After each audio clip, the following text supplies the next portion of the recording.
The field of biointerfaces is multidisciplinary,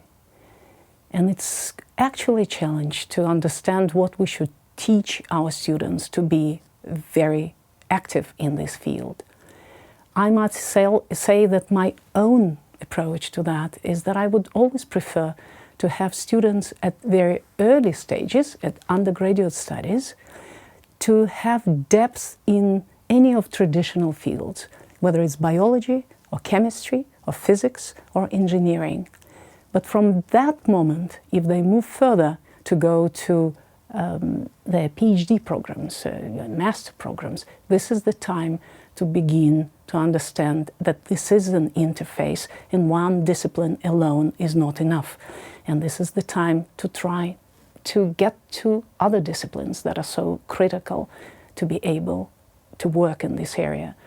So the way, at least my group tries to address this question, is to create multidisciplinary sub-teams where expertise comes from very different backgrounds. It involves chemistry, it involves biology, it involves medical studies, and together these can come with very interesting, very unusual, often orthogonal approaches to new science. So in the biointerface field, there's a tremendous need to bring together individuals that represent different stakeholders in the pathway from basic scientific discovery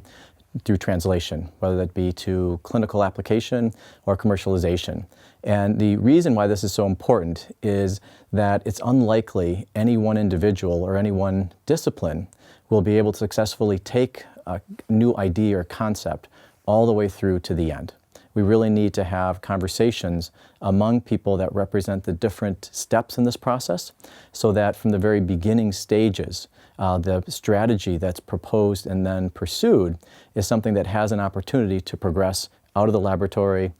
to a company, through clinical trials, and ultimately to impact human health. So conferences such as this one are really critical in that they enable all these different stakeholders to come together, to interface, to hear each other's perspectives, and to form new collaborations where people work together towards these shared goals.